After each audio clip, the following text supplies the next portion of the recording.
Abaruray, abaring ding ang pangako'y tutuparin. Abaruray, abaring ding ang pangako'y tutuparin. Santa Clara, pinong-pino, ang pangako ko ay ganito. Pagdating ko po sa ubando, ay magsasayaw ng pandango. Abaruray, abaring ding ang pangako'y tutuparin. Abaruray, abaring ding ang pangako'y tutuparin.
Bawat gubat meron tagapangalaga.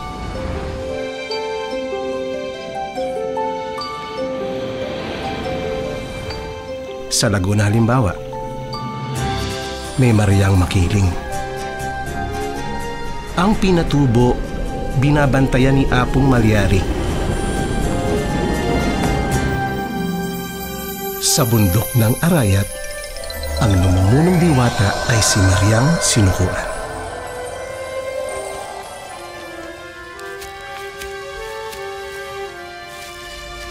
Mabait siya sa mga nangangailangan ng tulong.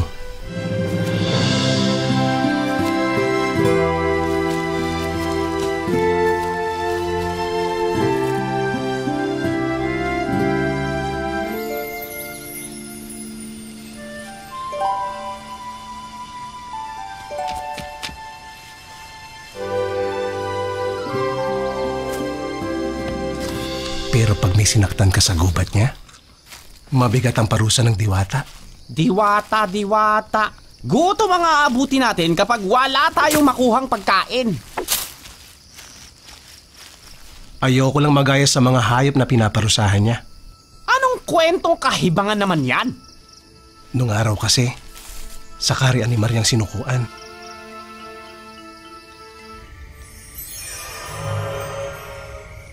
Mahal na Mariang Sinukuan! Inapi ako! Tulungan niyo ako! Anong nangyari? Ang mga anak ko! Hindi pa naisisilang ay walang habas ng pinaslang!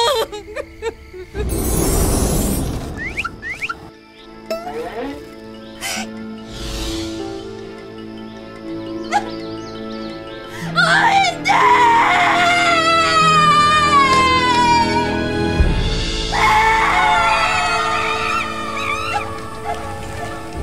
Ang kabayong may kasalanan nito at dapat siyang parusahan! Ikaw ba ay nakasisiguro? Mali ang magparatang ng walang katibayan? Kahit ipagtanong niyo po, may nakakita po sa kanya!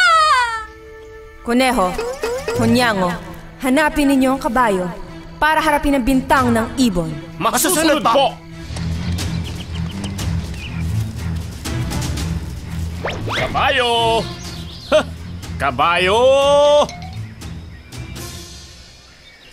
Wala siya dyan. Dali-dali siyang umalis. Mukhang balisa. Saan siya nagpunta? Ba't ang dami niyo tanong, ha?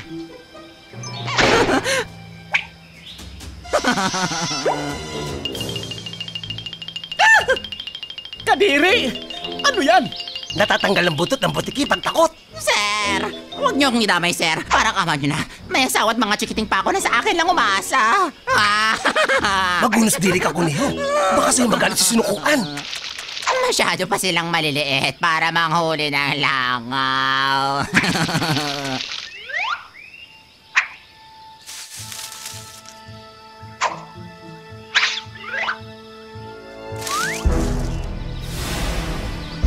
Takbo na, kabayo! Takbo! Hoy! Hinto! Huminto ka kung ayaw mong masaktan!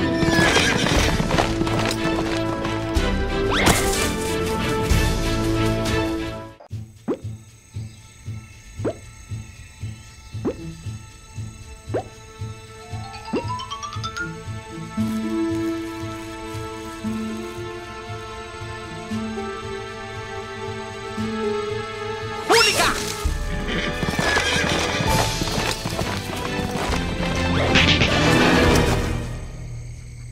Tama na yan!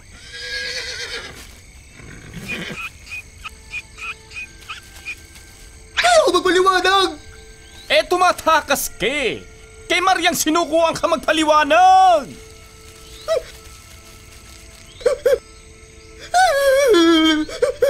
Wag po! Wag po! Mahal na anak, hindi ko po sinasadya na matapakan ng pugad ni Ibon. Kasalanan nito ni Palaka. Si Palaka?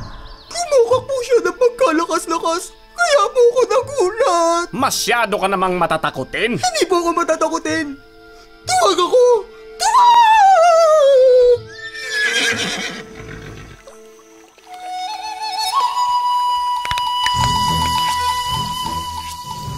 Alam mo na siguro kung bakit kami nandito. Wala akong kasalanan, kaya wala akong dapat na ikabahala. Handa na ako sumuko. Mahal na Diwata, hindi ko po sinasadya na mapakokak ng malakas. May kinagulat ng kabayo. May kinasira naman ng pugad ng ibon. Sa totoo lang, si Pagong po ang pinagmula ng lahat. Bakit si Pagong ang dapat sisihin? Nananahimik po ako noon. Pinagmumunihan ang kahulugan ng buhay.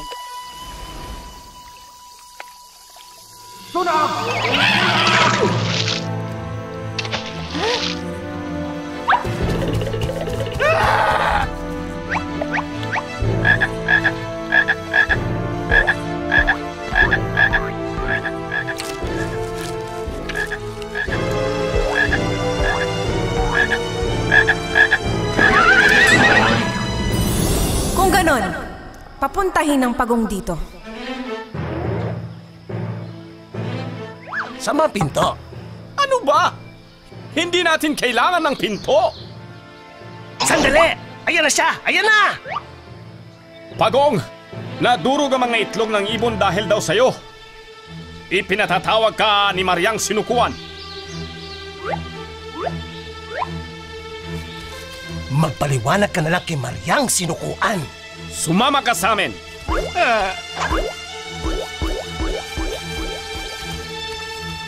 Ang sa akin lang po, sino po bang hindi magdadala ng sariling bahay kapag nakakita ng apoy? Itong bahay na ito na lang ang meron ako.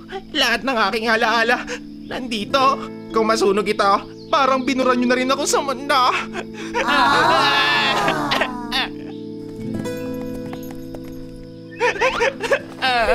Pero wala namang naiulat na sunog kagabi. Nagsisinungaling ka yata. Hindi ba? Kalilinis ko lang po ng bahay ko na makita ko si Aletaptap na lumilipad papalapit sa akin. May dala siyang apoy. Gusto niya sunugin ang bahay ko. Huwag niyo pong palapitin sa akin si Aletaptap. Susunugin niya ang bahay ko. Turuan na ang nangyayari. Nasaan ba si Alitaptap? Papuntahin siya rito.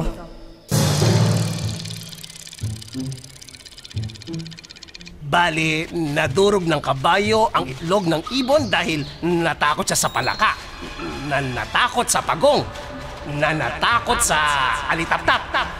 Baka maubos na natin ang mga hayop sa gubat bago matapos ang kasong ito. Parang naaninag ko siya! Tara! Takot ako eh. Huwag kang duwag! Lika na!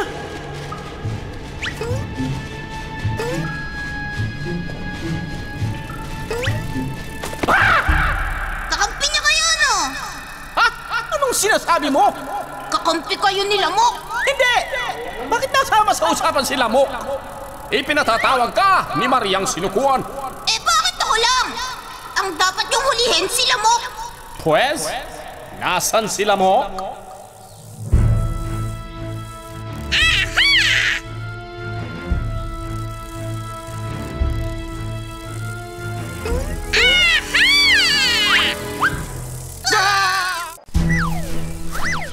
Ayan! Kitang-kita niyo may dalang itak. Mamamatay insekto!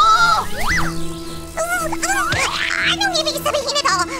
Pakawalan mo ako! Dinadagip ka namin Kala mo hindi... sa ngalan ni Mariang Sinukuan. Sinukuan? Ha? Tamang-tama! May isusumbong ako!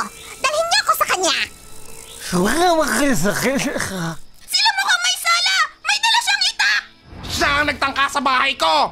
Ikaw ang magaling na nagsisisigaw na may sunog! Kita niyo yan? Kala niyo kung sino siya kumaka?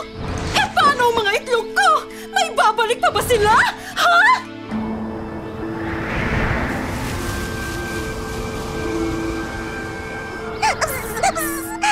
Nagkagulo kayong lahat dahil sa takot!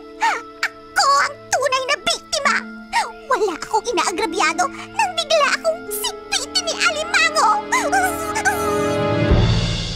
At nang gumaling pa ang kanyang kinagat, sinimulan ko siyang hanapin para maghiganti! Alimango? Ikaw ang nagsimula nito? Humarap ka sa akin!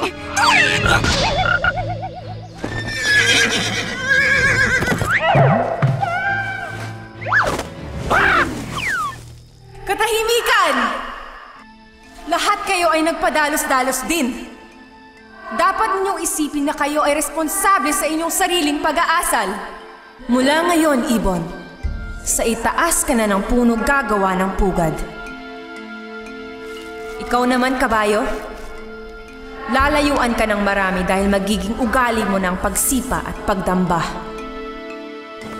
Palaka, dahil hindi ka nag-iisip bago buksan ng bibig, yang kokak na ang magiging boses mo sa habang panahon. Ikaw, Pagong, dahil masyado mong mahal ang iyong ari-arian, hindi ka na mahihiwalay sa iyong bahay.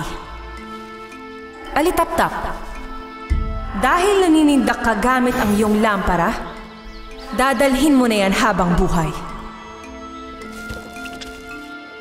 Ikaw, Alimango, dahil tagilid kang mag-isip, mula ngayon, tagilid ka na rin maglalakad.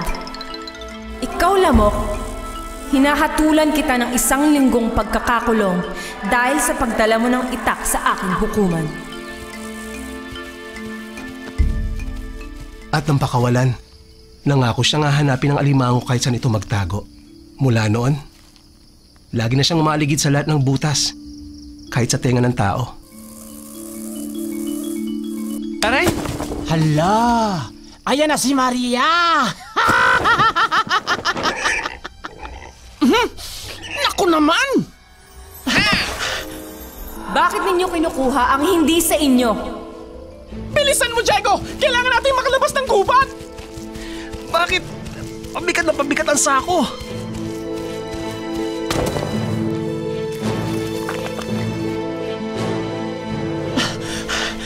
Anong nangyari sa baboy damo? Umalis na kayo bago kayo gawing baboy damo! Iyon ang huling pagkakataon na nagpakita si Mariang Sinukuan. Sa pagdaan ng panahon, kinalimutan na si Mariang Sinukuan na wala ang tinig ng hustisya sa bundok Arayat. Pinutol ang mga puno. Hindi nilubayan ang paghuli sa mga hayop. at namayani ang kasakiman ng tao. Wala na kasi ang bantay ng kagubatan. Ang tuyot na gubat, ang mapait na parusa ni Mariang Sinukuan. Pero naniniwala ako na balang araw, babalik din siya. Para ibalik ang ganda ng bundok. Babalik siya kapag natuto na tayong pangalagaan ang kalikasan.